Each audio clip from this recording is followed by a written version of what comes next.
जब मैंने पहली बार ये दो बुक्स पढ़ी थी, the secret and the power of subconscious mind, तब मुझे positive affirmations and positive thinking के बारे में पता चला था। और जब मैंने इसे पहली बार पढ़ा तब मुझे बहुत ही इंटेलिजेंट फील होने लग गया। आई वाज लाइक वाओ, मुझे कुछ ऐसा पता है जो पूरी दुनिया को नहीं पता। एंड मैंने इसे प्रमोट भी काफी किया था कि भाई पॉजिटिव रहो, पॉजिटिव बोलो, पॉजिटिव सोचो।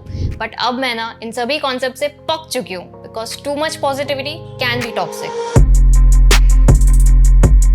We are living in this world जहाँ सभी लोग अपनी अपनी मेंटल हेल्थ इशू से डील कर रहे हैं। And the funny part is कि अगर सामने वाला आके अपनी प्रॉब्लम हमसे शेयर करता है तो हमें पता ही नहीं होता कि उस पर रिएक्ट कैसे करना है या सामने वाले को कंसोल कैसे करना है। आधे लोग तो सीधा कह देते कि अबे क्या यार, छोटी छोटी बात पे रोता रहता है। या फिर कहेंगे कि अरे तुझे तो कुछ नहीं पता, तू मेरा सुन, मुझे तुझसे ज्यादा प्रॉब्लम है। And the worst thing to say is यार it's just a phase, don't worry, be positive. अब इन सब से मेरा मतलब ये नहीं है कि आप पॉजिटिव मत रहो एंड नेगेटिव ही सोचते रहो। नहीं, don't get me wrong, positive thinking रखना एंड पॉजिटिव एफर्मेशंस को यूज करना is a great thing, but only if you know your limits. अगर आप कोई भी चीज लिमिट से ज्यादा करते हो ना तो वो आपके लिए डेंजरस हो सकती है। तो इसलिए इस वीडियो में हम डिस्कस करेंगे that how positive thinking can be dangerous for you and कितने लिमिट में पॉजिटिव थिंकिंग रखना या पॉजिटिव सोचना आपके लिए सही होगा। सो आई शेयर माई स्टोरी। जब मैंने ये दो बुक्स पढ़ी थी, जैसे मैंने पहले भी बताया, तब मुझे विजुअलाइजेशन और मैनिफेस्टेशन के बारे में पता चला था। एंड मैनिफेस्टेशन में कैसा होता है ना कि आपको पॉजिटिव एफर्मेशंस यूज करने होते हैं। जब आप सो के उठ रहे हो तभी भी आपको पॉजिटिव एफर्मेशंस यूज करने हैं। जब आप सोने जा रहे हो उससे थोड़े टाइम पहले आपको कुछ पॉजिटिव वर्ड्स बोलने हैं अपने आप को, या जब भी आपके साथ कुछ नेगेटिव हो रहा है जिंदगी में तभी भी आपको उसको डाइवर्ट करना है और पॉजिटिव चीजें बोलनी है। तो मैं ना खुद को इतना ज्यादा पॉजिटिव बोलने लग गई थी कि एक टाइम पे मुझे रियलाइज हो गया था that I was suppressing my negative emotions. मुझे याद है एक बार बहुत अच्छी ब्रांड डील थी, वो मेरे हाथ से निकल गई, तो मुझे ना बहुत बुरा लगा था उस बात का। अब ऊपर से I was trying to console myself कि अरे कोई बात नहीं, अगर ये डील हाथ से निकल गई तो आगे जाके देखो कुछ बड़ी डील मिलेगी, थिंक पॉजिटिव, बी पॉजिटिव। मैंने बहुत कोशिश की, बट यार डीप डाउन तुम सबको पता होता ना कि कैसा फील हो रहा है या क्या, रोने का मन तो करता ही करता है।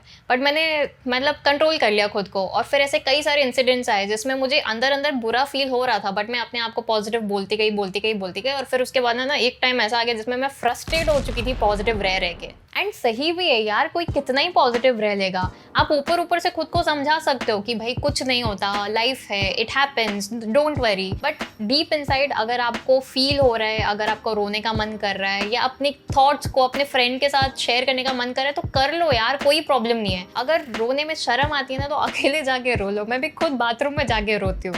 एंड मेरा ना एक रूल है कि जिस भी चीज़ पे, जिस भी बात पे आपको रोना है उस पर रो दो, बट उसी चीज़ को लेके दोबारा कभी नहीं रोना।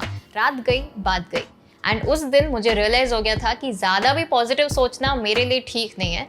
मुझे एटलीस्ट इतनी सेल्फ अवेयरनेस तो होनी चाहिए कि कब मुझे पॉजिटिव थिंकिंग का यूज़ करना चाहिए एंड कब अपने नेगेटिव इमोशंस को फील करना चाहिए। एंड मैंने थोड़े टाइम पहले अली अब्दल का ये वाला वीडियो देखा था जिसमें ही explain that how negative thinking can help you in achieving your goals. जब आप किसी भी चीज़ को लेकर स्केप्टिकल होते हो तब आपको उस चीज़ का वर्स्ट केस सिनेरियो कंसिडर करना चाहिए। जैसे कि जब मैंने वीडियोस बनाना स्टार्ट किया था तब I was very shy, camera के आगे मैं इतनी कॉन्फिडेंट फील नहीं करती थी। तो मैंने खुद से पूछा कि यार ज़्यादा से ज़्यादा क्या हो जाएगा, लोग गाली देंगे, लोगों को पसंद नहीं आएगा तो मैं वीडियोस डिलीट कर दूंगी ना, सिंपल। अब मुझे पता है कि दुनिया में नेगेटिविटी बहुत ज़्यादा है, इसलिए लोग पॉजिटिविटी को काफ़ी प्रेज करते हैं कि यार पॉजिटिव रहो और पॉजिटिव बोलो। बट अपने नेगेटिव इमोशंस को भी फील करना, अंडरस्टैंड करना और एक्सेप्ट करना उतना ही ज़रूरी है, वरना आगे जाके वो सभी पाइल अप होते जाते हैं। इसलिए बेटर है कि आप अपने नेगेटिव इमोशंस को समझो और उसे एक्सेप्ट कर लो। एटलीस्ट ये जानो कि आपको कब किस टाइम पे कैसा फील हो रहा है, क्या करने से कैसा महसूस होता है। अब ये तो हुई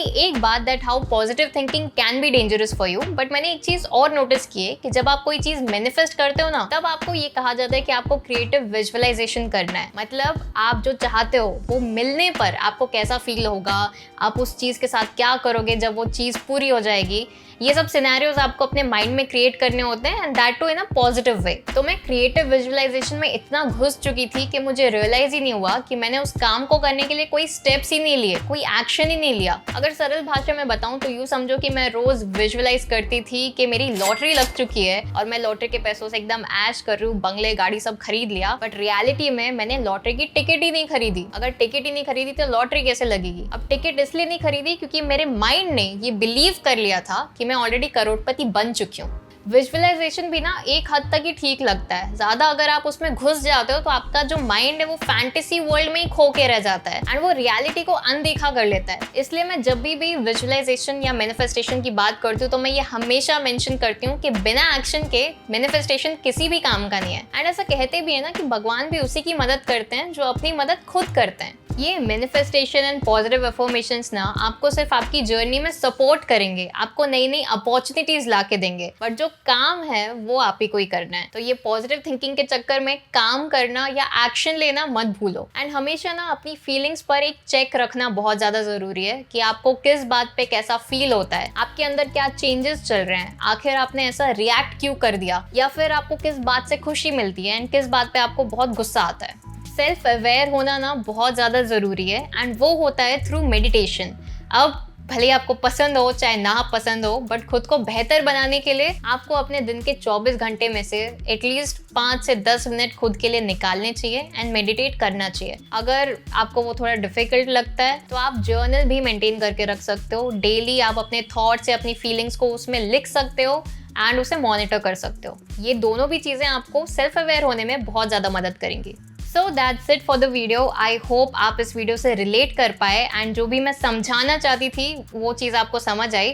आपका जो टेक अवे है इस वीडियो से वो प्लीज़ मुझे कमेंट करके ज़रूर बताना, क्योंकि आप जब भी कोई चीज़ कमेंट करते हो तो वो चीज़ आपको हमेशा याद रहती है। एंड या if you like the video do hit the like button, subscribe to my channel.